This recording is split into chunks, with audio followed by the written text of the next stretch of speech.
সবাইকে স্বাগত জানাচ্ছি আজকের এই বিশেষ এক্সপ্লেইনারে। আজ আমরা কথা বলবো এমন একটা জিনিস নিয়ে যেটা হয়তো আমাদের অনেকের বাসাতেই কোনো এক পুরনো ড্রয়ারে অযত্নে পড়ে আছে। হ্যাঁ, বাংলাদেশের ১০০ টাকার প্রাইজ বন্ড।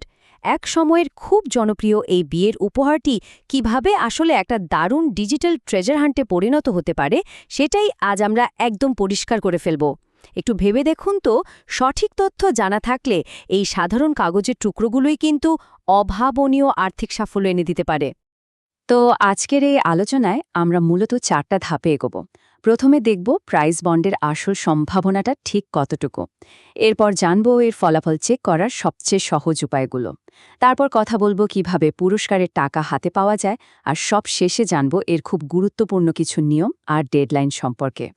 চলুন প্রথমে শুরু করা যাক আমাদের প্রথম পর্ব দিয়ে, প্রাইজ বন্ডের সম্ভাবনা, অর্থাৎ এর আসল আর্থিক মূল্যটা ঠিক কতটা সেটা একটু তলিয়ে দেখি।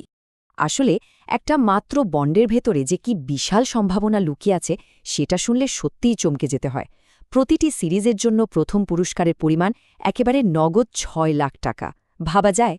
এরপর দ্বিতীয় পুরস্কার ৩,২৫,০০০ টাকা, তৃতীয় পুরস্কার ১ লাখ, চতুর্থ পুরস্কার ৫০,০০০, আর পঞ্চম পুরস্কার হিসেবে ১০,০০০ টাকা জেতার সুযোগ তো থাকছেই। মানে এ দাঁড়াচ্ছে বাজারে যতগুলো সিরিজ আছে তার প্রতিটিতেই এই বিপুল অঙ্কের টাকা জেতার সুযোগ তৈরি হচ্ছে। বন্ডের সংখ্যা যত বেশি হবে, এই পুরস্কারগুলোর যে কোনো একটা জেতার গাণিতিক সম্ভাবনাও কিন্তু ঠিক ততটাই বেড়ে যাবে। আর সবচেয়ে মজার ব্যাপারটা কি জানেন? বাংলাদেশ ব্যাংক প্রতি ৩ মাস অন্তর অন্তর একদম নির্দিষ্ট কিছু তারিখে এই লটারি ড্র আয়োজন করে। তারিখগুলো হল 31 জানুয়ারি, 30 এপ্রিল, 31 জুলাই আর 31 অক্টোবর। তার মানে বন্ড হোল্ডারদের কাছে বছরে ৪ বার সুযোগ আসে কোনো রকম বাড়তি বিনিয়োগ ছাড়াই নিজেদের ভাগ্য বদলে ফেলার। একবার একটা বন্ড কিনলে সেটা কিন্তু বছরের পর বছর ধরে প্রতি ৩ মাস পর পর এই লটারির পুলে অংশ নিতে থাকে। ব্যাপারটা এক কথায় অসাধারণ না? আচ্ছা, এবার আসি আমাদের দ্বিতীয় পর্বে, ফলাফল জানার সহজ উপায়, মানে ডিজিটাল সমাধানগুলো নিয়ে এখন কথা বলা যাক। একটা সময় ছিল যখন খবরের কাগজ বা গ্যাজেট ঘেঁটে ঘণ্টার পর ঘণ্টা ধরে একটা একটা করে নম্বর মেলাতে হতো। ওই একঘেয়ে আর ভয়ের কাজটার কথা মনে আছে? এই বুঝে একটা নম্বর চোখ এড়িয়ে গেল। কিন্তু এখন সেই জায়গাটা পুরোপুরি দখল করে নিয়েছে আধুনিক ডিজিটাল সার্চ টুলস। এখন কোনো ঝামেলা ছাড়াই একদম চোখের পলকে আর নির্ভুলভাবে ফলাফল বের করা সম্ভব। আর এটাই কিন্তু পুরো প্রাইজ বন্ডের বিষয়টা আগের চেয়ে অনেক বেশি আকর্ষণীয় করে তুলেছে। ডিজিটাল উপায়ের কথা বলতে গেলে প্রথমেই আসে বাংলাদেশ ব্যাংকের ওয়েবসাইটের কথা। বন্ডের নম্বর চেক করতে সরাসরি তাদের হোম পেজের নির্দিষ্ট সেকশনে চলে গেলেই হয়। সেখানে শুধু কমা দিয়ে দিয়ে নম্বরগুলো বসিয়ে দিতে হবে। আর সবচেয়ে বড় স্বস্তির বিষয় হল, বন্ডের গায়ে যে বাংলা অক্ষরগুলো থাকে না, সেগুলো কিন্তু এখানে টাইপ করার কোনো প্রয়োজনই নেই। আগে এটা বেশ ঝামেলার ছিল। এখন শুধু সংখ্যাগুলো বসালেই ওয়েবসাইট সাথে সাথে নির্ভুলভাবে জানিয়ে দেবে ভাগ্য খুলেছে কিনা। আচ্ছা, বারবার এই নম্বর টাইপ করার ঝামেলা থেকে বাঁচার জন্য দারুণ একটা হ্যাক বা শর্টকাট আছে। একবার একটু কষ্ট করে সবগুলো নম্বর একটা মাইক্রোসফট ওয়ার্ড ডকুমেন্টে কমা দিয়ে সেভ করে রাখুন। ব্যাস, এরপর থেকে প্রতিবার ড্র হওয়ার পর সেখান থেকে শুধু নম্বরগুলো কপি করে সার্চ বারে পেস্ট করে দেবেন। মাত্র কয়েক সেকেন্ডের মধ্যে ফলাফল আপনার সামনে। এই ছোট্ট একটা কাজ করে রাখলে প্রতি ৩ মাস পরপর নম্বর মেলানোর সময়টা একেবারে শূন্যের কোঠায় নেমে আসে। আর যাদের কাছে একটু বেশি পরিমাণে বন্ড রয়েছে তাদের জন্য জাতীয় সঞ্চয় অধিদপ্তরের ওয়েবসাইটটা কিন্তু দারুণ কার্যকরী। কারণ সেখানে একটা ডেডিকেটেড সফটওয়্যার আছে। শুধু একটা এক্সেল ফাইলের প্রথম কলামে সব নম্বর লিখে ফাইলটা সরাসরি ওয়েবসাইটে আপলোড করে দিতে হবে। আর কিছু না, একসাথে সবগুলো বন্ডের ফলাফল নিমেষেই চোখের সামনে চলে আসবে। বিশাল সংগ্রহ থাকা বন্ড হোল্ডারদের জন্য একে একে নম্বর লেখার কোনো দরকারই নেই। এটা রীতিমতো একটা জাদুকরী সমাধান, তাই না?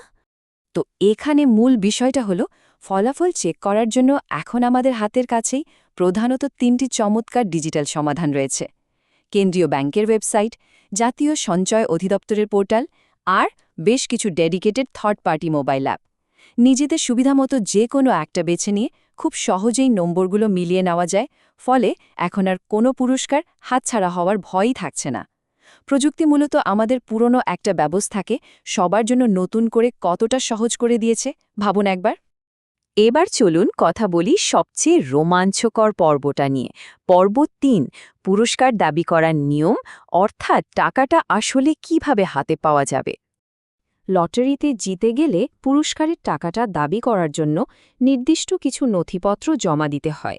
এর মধ্যে রয়েছে বাংলাদেশ ব্যাংকের ওয়েবসাইট থেকে নামানো একটা ক্লেম ফর্ম, যেটা অবশ্যই একজন প্রথম শ্রেণীর সরকারি কর্মকর্তাকে দিয়ে সত্যায়িত করাতে হবে। সাথে লাগবে নিজের এবং নমিনির জাতীয় পরিচয়পত্রের ফটোকপি, ব্যাংক চেকের পাতার ফটোকপি আর পাসপোর্ট সাইজের ছবি।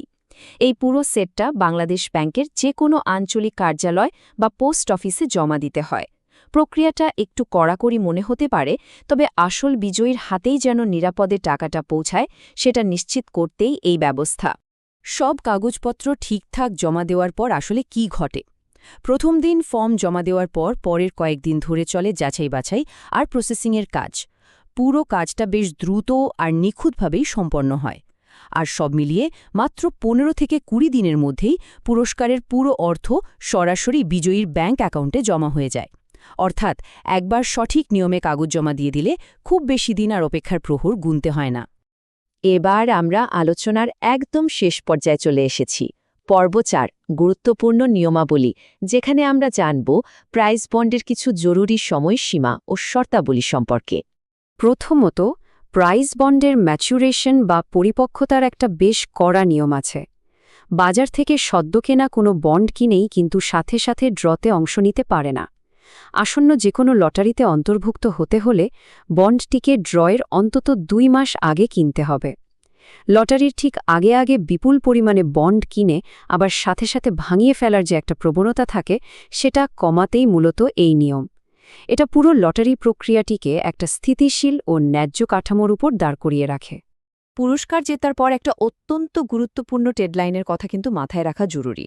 লটারি ড্র অনুষ্ঠিত হওয়ার পর থেকে পুরস্কারের টাকা দাবি করার জন্য হাতে ঠিক ২ বছর সময় থাকে। এই ২ বছর যদি একবার পার হয়ে যায়, তাহলে দুর্ভাগ্যজনকভাবে সেই সুযোগ চিরতরে হাতছাড়া হয়ে যাবে। এরপর আর কোনোভাবেই পুরস্কারের অর্থ দাবি করা যায় না। তাই ড্রয়ের পর যত দ্রুত সম্ভব ফলাফল মিলিয়ে নেওয়াই হচ্ছে সবচেয়ে বুদ্ধিমানের কাজ। আচ্ছা, টাকা হাতে পাওয়ার আগে আরও একটা গুরুত্বপূর্ণ বিষয় আছে, সেটা হলো ট্যাক্স বা কর। চূড়ান্তভাবে টাকা বুঝিয়ে দেওয়ার আগে সরকারি আইন অনুযায়ী পুরস্কারের মোট অর্থের ওপর ২০% উৎসে কর বা সোর্স ট্যাক্স কেটে রাখা হয়। একটু বুঝিয়ে বলি, কেউ যদি ৬ লাখ টাকার প্রথম পুরস্কার জেতেন, তবে ট্যাক্স হিসাবে ১,২০,০০০ টাকা কেটে নেওয়ার পর তিনি তার ব্যাংক অ্যাকাউন্টে ৪,৮০,০০০ টাকা বুঝে পাবেন। এই আর্থিক হিসাবটা একদম পরিষ্কার থাকাটা সবার জন্যই খুব জরুরি।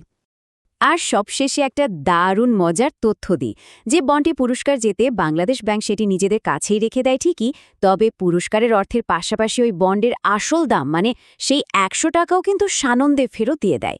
তাই বন্ড জমা দিলেও শেষ পর্যন্ত আর্থিক কোনো ক্ষতির তো প্রশ্নই ওঠে না, বরং লটারির টাকা আর বন্ডের মূল দাম দুটোই একসাথে ব্যাংক অ্যাকাউন্টে জমা হয়। ব্যাপারটা দারুণ না? এই পুরো আলোচনাটা কিন্তু আমাদের খুব কৌতূহলোদ্দীপক একটা প্রশ্নের মুখোমুখি দাঁড় করিয়ে দেয়। এমনটা কি হতে পারে যে কোনো পুরনো ড্রয়ারে বা অবহেলিত খামে হাজার হাজার টাকা এভাবেই পড়ে আছে? হয়তো শুধু একটা সাধারণ ডিজিটাল সার্চের অভাবে সেই বিশাল সম্পদ এখনও অগোচরেই রয়ে গেছে। বছরের পর বছর ধরে পড়ে থাকা এই ১০০ টাকার কাগজগুলো আসলেই কোনো গুপ্তধনের চাবি কিনা তা যাচাই করে দেখার এখনই হয়তো সেরা সময়। তো আর দেরি কেন?